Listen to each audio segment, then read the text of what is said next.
बिस्मिल्लाहिर्रहमानिर्रहीम, अस्सलाम वालेकुम। Welcome back to toppers academy.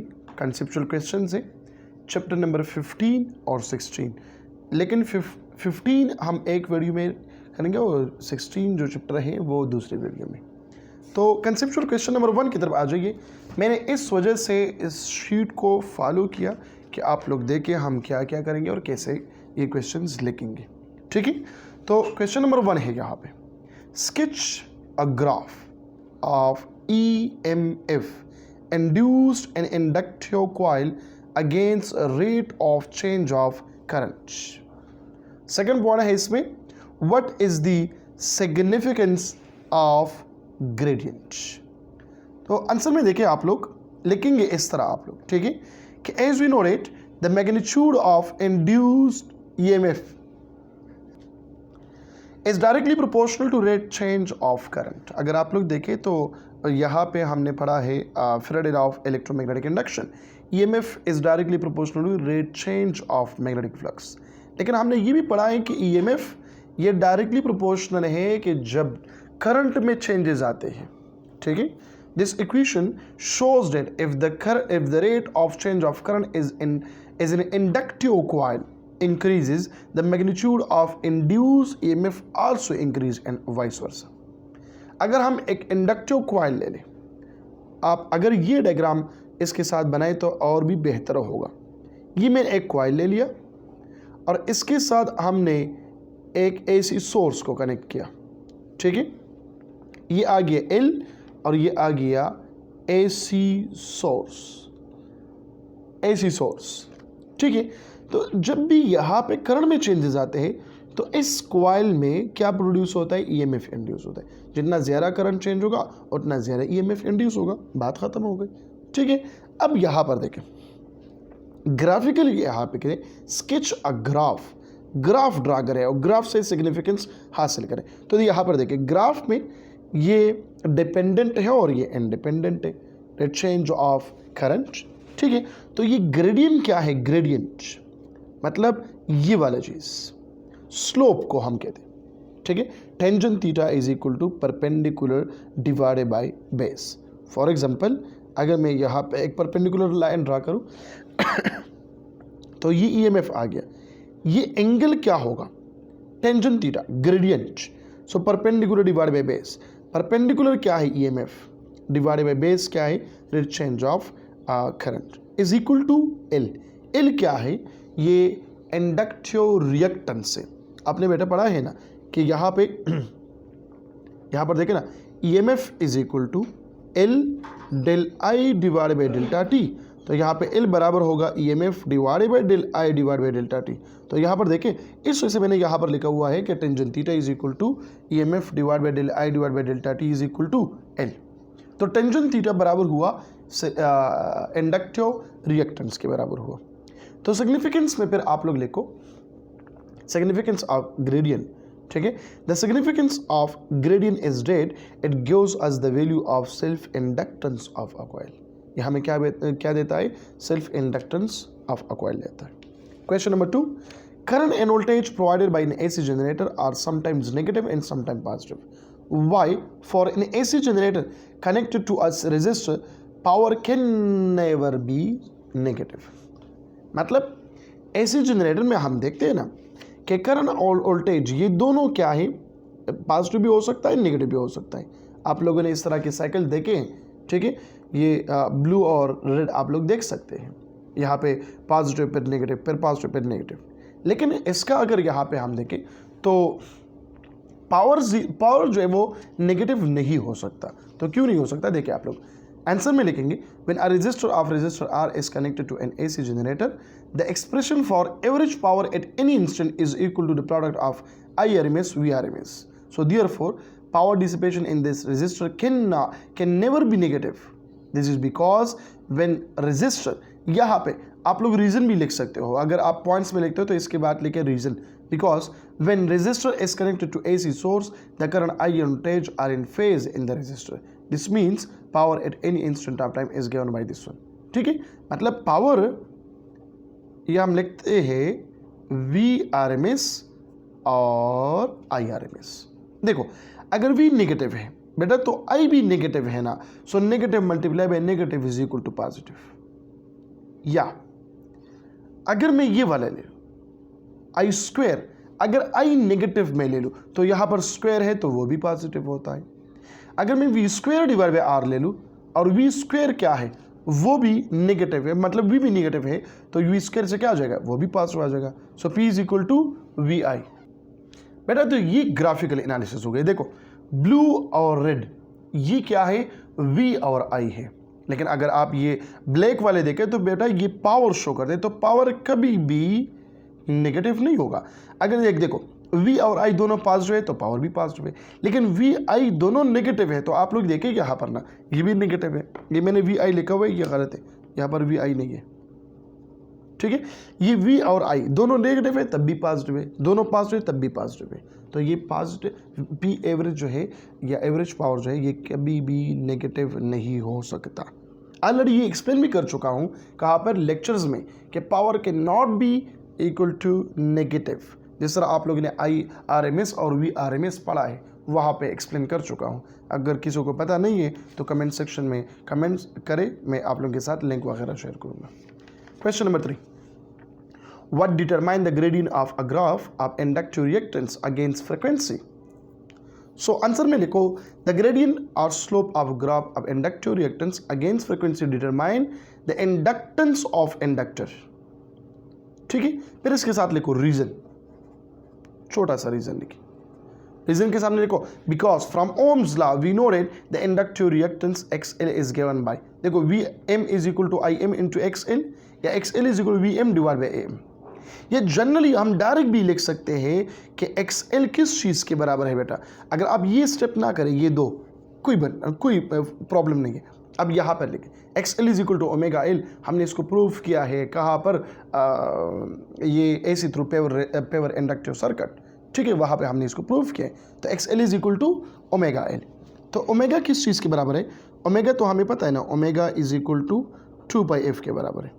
तो यहाँ पर देखिए XL is equal to 2πf into L, मतलब फ्रिक्वेंसी ज़्यादा होगा तो एल ज़्यादा, फ्रिक्वेंसी कम तो XL क्या होगा, कम होगा। डायग्रामेटिकली ये हम डायग्राम बना सकते हैं। ये इंडक्टिव सर्किट, ठीक है, ये की है, ये बटन है और ये क्या है, गैल्वानोमीटर, या यहाँ पे मैंने AC सोर्स अप्लाई किया। ग्राफिकली अब देखें क्योंकि ग्राफ मांग रहा है तो XL और F है, तो ये ग्रेडियंट क्या देता है, ये XL डिवाइड बाई F, मतलब ये आ गया XL और ये डिवाइड बाई F, तो ये एंगल बन गया। Tangent theta is equal to XL divide by F, तो टेंजेंट थीटा किस चीज़ के बराबर है, 2πL के बराबर है, तो L क्या देगा, ग्रेडियंट डिवाइडेड बाई 2π देगा। तो लास्ट में आप लोग लिखो conclusion, this equation shows that the gradient of graph of XL and F gives us inductive reactance देता है। क्या देता है, इंडक्टिव रिएक्टेंस देता है। क्लियर हो गई बात कि नहीं हुई, ठीक है। Now question number 4, how does doubling the frequency effect the reactance of inductor and capacitance.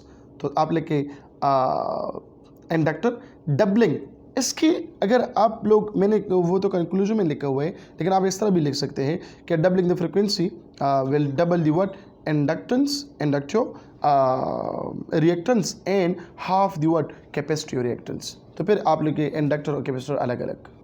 तो देखिए inductor doubling the frequency of AC source, ठीक है, the reactance of inductor also become double for this peak values of voltage Vm and Im in term of XL as. Mathematically हम लिखते हैं XL is equal to omega Vm divide by Im, मतलब XL is equal to omega L 2πf।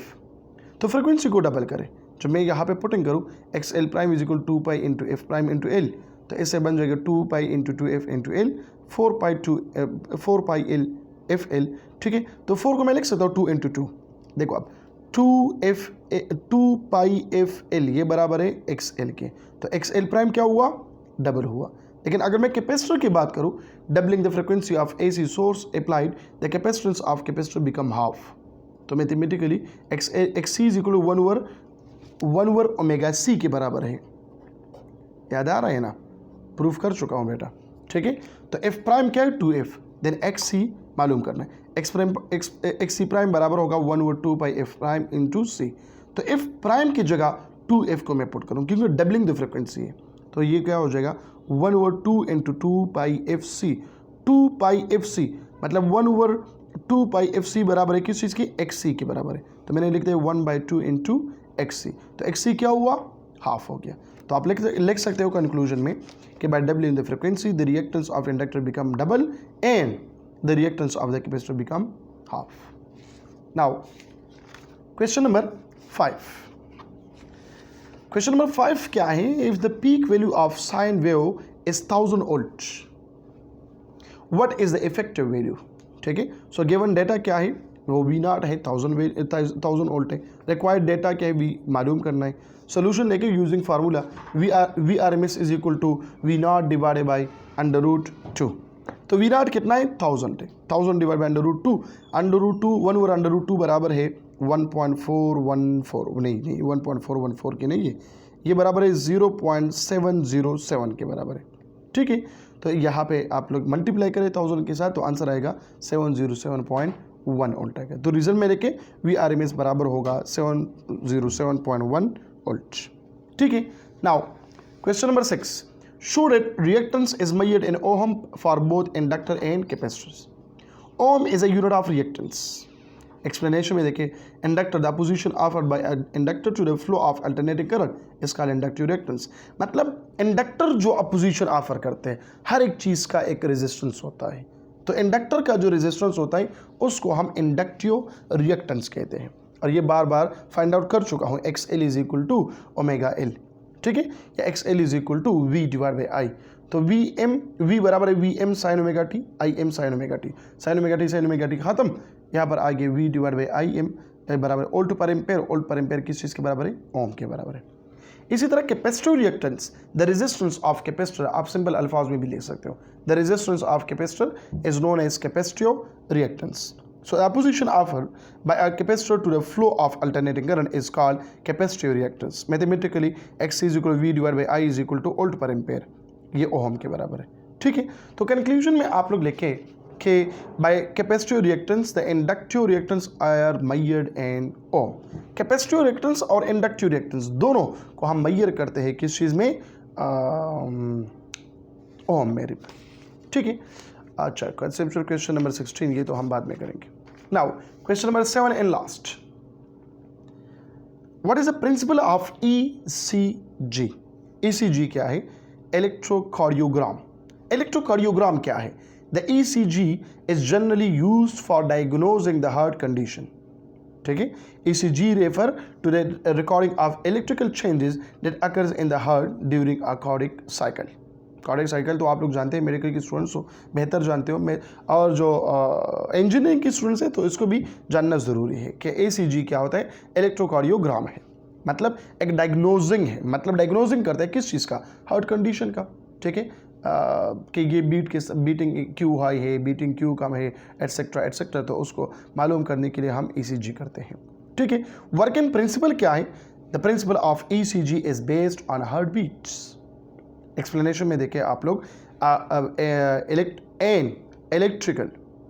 an electrical activity start from the top of heart due to tiny muscular generator that spread flow and then up, this causing the heart muscle to contract in optimal way for pumping blood। इस तरह contraction होता है। ठीक है, इस तरह होता है कि नहीं होता, पंपिंग इस तरह होता है कि नहीं होता। जब पंपिंग इस तरह होता है तो ये इलेक्ट्रिसिटी प्रोड्यूस करता है, heart beat, electromagnetic waves produce करते हैं, होता है कि नहीं होता है इस तरह। ठीक है, आप लोगों ने देखा होगा हार्ट बीट, अपने हार्ट पे हाथ रखें तो वो भी बीट कर रहे हैं, आप लोग उसको फील करें, इसको महसूस करें बेटा कि इस तरह के एक ग्राफ बनता है। ग्राफ किस तरह बनता है, इस तरह के बनते हैं। अब ये ग्राफ किस तरह बनता है, आप फॉर एग्जांपल ये कभी कभार जो है वो तेज़ हो जाता है, आप लोग थोड़ा सा दौड़े पैर बैठे, फिर दौड़े पैर, ठीक है, या थोड़ा सा जल्दी जल्दी काम करें या जल्दी जल्दी बातें करें तो इसके साथ भी हार्ट बीट क्या होता है, ज़्यादा होता है। या आप लोग डरे तब भी हार्ट बीट क्या होता है, ज़्यादा होता है। या प्रेशर मतलब आप प्रेशराइज होते हो, नर्व्स होते हो, तो आपका हार्ट बीट जो है वो ज़्यादा हो सकता है। क्लियर हो गई बात। So this is the end of the conceptual questions chapter number 15। मिलते हैं इंशाल्लाह चैप्टर नंबर 16 में, नेक्स्ट वीडियो में। ठीक है, जिसमें क्या है, coercive force of steel is greater than iron by Q है। ठीक है, नंबर 2, नंबर 3, इसी तरह नंबर 4, नंबर 5 वो भी मैंने बहुत अच्छी तरीके से लेके इंशाल्लाह आप लोगों को समझ आ जाएंगी। तो मिलते हैं उस लेक्चर में। अपना बहुत सारा ख्याल रखिएगा। Thank you so much. अल्लाह हाफिज़।